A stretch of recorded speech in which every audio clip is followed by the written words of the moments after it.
Hello everyone, welcome to प्रयास UPPCS. Friends, इसके पहले वीडियो में हम तुगलक वंश तक कवर कर चुके हैं और इस वीडियो में हम सैयद वंश और लोधी वंश को देखेंगे। तो चलिए वीडियो को शुरू करेंगे। इससे पहले फ्रेंड्स, अगर आप हमारे यूट्यूब चैनल पर पहली बार हैं तो चैनल को सब्सक्राइब कर लीजिएगा, वीडियो को लाइक कर दीजिएगा और शेयर करिए और जो भी आपके सजेशन हो उसे कमेंट बॉक्स में जरूर बताइएगा। सैयद वंश की शुरुआत हुई थी 1414 से लेकर के 1451 तक सैयद वंश रहा था दिल्ली सल्तनत में। इसकी स्थापना की थी। इसके पहले हम देख चुके हैं कि ये तैमूर का प्रतिनिधि जो है ये खिज्र खां आ गया था। तैमूर लंग का आक्रमण हुआ था 17 दिसंबर 1398 को और ये तैमूर का प्रतिनिधि था खिज्र खां। ये जब तुगलक वंश खत्म हो जाता है उसके बाद आता है खिज्र खां और यही ये सैयद वंश की स्थापना करता है। तो सैयद वंश की स्थापना किसने की थी? ये की थी खिज्र खां ने। ये तैमूर लंग का सहयोगी था। तैमूर लंग जब 1398 में आक्रमण किया था दिल्ली पर तो ये उस टाइम उसका सहयोगी रहा था। और ये खिज्र खां जो था तो उस टाइम पे इसको लाहौर, दीपालपुर, मुल्तान की सूबेदारी मिल गई थी। उसके बाद इसी ने स्थापना की सैयद वंश की और सैयद वंश 1414 से लेकर के 1451 तक रहा। नेक्स्ट बात करेंगे इसको है कि ये उपाधि दी गई थी रैयत आला की उपाधि। रैयत आला की उपाधि किसको मिली थी? ये खिज्र खां को। ये सुल्तान की उपाधि इसने नहीं ली थी, इसको सुल्तान की उपाधि नहीं कभी मिली थी। इसने ये रैयत आला की उपाधि धारण की थी। खिज्र खां ने, याद रखिए, पूछ लिया जाता है। नेक्स्ट शासक जो हुआ दूसरा वो हुआ मुबारक शाह। खिज्र खां ने स्थापना की थी सैयद वंश की और नेक्स्ट शासक हुआ मुबारक शाह। मुबारक शाह इसने ये खुद जो जो चीज़ें मतलब यहाँ पर इंपॉर्टेंट है हम सिर्फ उन्हीं चीज़ों को डिस्कस करेंगे। इसने ये खुतबा पढ़वाया था और सिक्का चलाया था, अपने नाम का सिक्का चलाया था और खुतबा पढ़वाया था। किसने? मुबारक शाह ने। और एक ये तारीख फिरोज शाही के लेखक हैं याहिया बिन अहमद सरहिंदी, इनको संरक्षण प्रदान किया गया था। इसने ये मुबारक शाह ने एक ये तारीख फिरोज शाही रचना जो है इसके लेखक हैं याहिया बिन अहमद सरहिंदी, इनको ये इसने संरक्षण प्राप्त किया था। नेक्स्ट बात करेंगे। नेक्स्ट जो शासक हुए मोहम्मद शाह। मोहम्मद शाह ये 10 साल तक रहे थे और इनको बहलोल लोदी का पुत्र माना जाता है। बहलोल लोदी को पुत्र माना था इन्होंने। किसने? मोहम्मद शाह ने। नेक्स्ट जो शासक हुए सैयद वंश के अलाउद्दीन आलम शाह। ये बदायूं चले गए थे अलाउद्दीन आलम शाह और इसके बाद ये लोदी वंश की नींव पड़ गई थी। उसके बाद शुरुआत होती है लोधी वंश की। लोधी वंश का शासन कब से कब तक रहा था? लोधी वंश रहा था 1451 से लेकर के 1526 तक।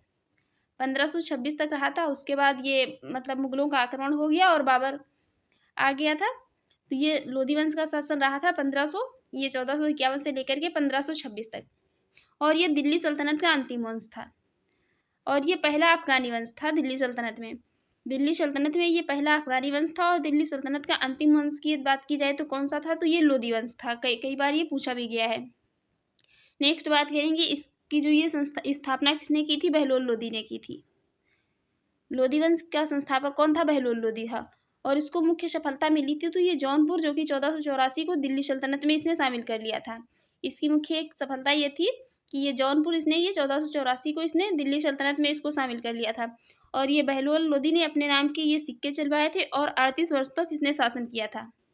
ये सर्वाधिक टाइम तक इसने शासन किया था, 38 वर्षों तक। और ये मरा कैसे था? तो इसकी मृत्यु लू लगने के कारण हो गई थी। नेक्स्ट जो शासक हुआ सिकंदर लोदी। सिकंदर लोदी ये लोधी वंश का सर्वश्रेष्ठ शासक था। लोधी वंश का सर्वश्रेष्ठ शासक कौन था? सिकंदर लोदी था। इसका मूल नाम क्या था? तो इसका मूल नाम ये निजाम शाह था। मूल नाम इसका निजाम शाह था। इसने आगरा की स्थापना करवाई थी। ये कई बार पूछ लिया जाता है स्टेटमेंट में भी और डायरेक्ट भी क्वेश्चन। ये आगरा शहर की स्थापना किसने करवाई थी? तो ये सिकंदर लोदी ने करवाई थी। कब? 1504 में।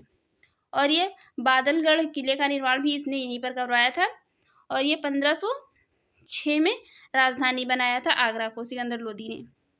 और इसने एक ये गुप्तचर विभाग को सुदृढ़ किया था। जो जो चीज़ें इंपॉर्टेंट हैं यहाँ पर, ये गुप्तचर विभाग था इसको इसने सुदृढ़ किया था और खाद्यान्न कर समाप्त किया था।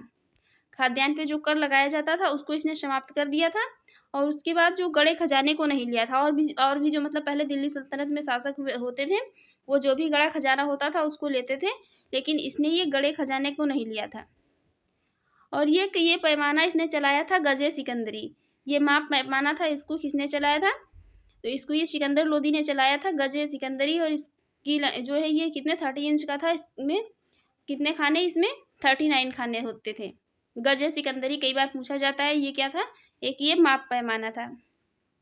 और ये जो था तो काफ़ी मतलब सहिष्णु टाइप का शासक था। इसने मुहर्रम, ताजिया ये सब चीज़ें मतलब बंद करवा दी थी और इसने जाजिया कर लगाया था।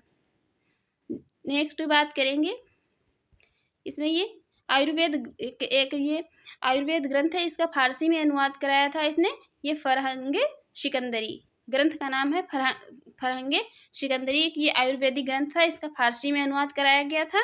और एक ये गान ग्रंथ की जो कि ये लज्जत सिकंदर शाही, ये संगीत का पहला ग्रंथ था। ये इंपॉर्टेंट है, लज्जत सिकंदरी और फरहंगे सिकंदरी ये दोनों पूछे जाते हैं।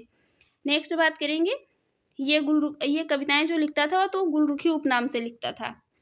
गुलरुखी उपनाम से ये कविताएं लिखता था। उसके बाद नेक्स्ट जो शासक हुआ नेक्स्ट शासक था इब्राहिम लोदी। इब्राहिम लोदी रहा था 1517 से लेकर के 1526 तक। 1517 से लेकर के 1526 तक इब्राहिम लोदी ने शासन किया था। और उसने छोटे भाई ये जलाल खां को जौनपुर सौंप दिया था, किंतु लास्ट में उसने उस पर भी कब्जा कर लिया था। पहले इसने ये छोटा भाई था इसका जलाल खां, इसको ये जौनपुर सौंप दिया था और बाद में फिर खुद उस पर कब्जा कर लिया था।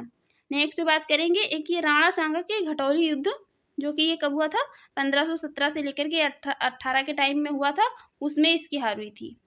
राणा सांगा का एक ये राणा सांगा और इब्राहिम लोदी का घटौली का युद्ध हुआ था, इसमें ये इब्राहिम लोदी हार गया था।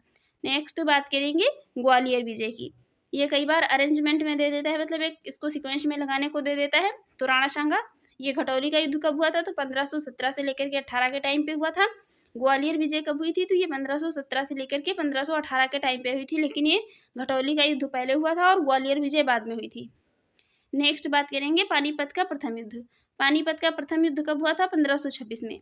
1526 में पानीपत का प्रथम युद्ध हुआ था, किसके किसके बीच में, तो ये बाबर और इब्राहिम लोदी के बीच में मतलब हुआ था।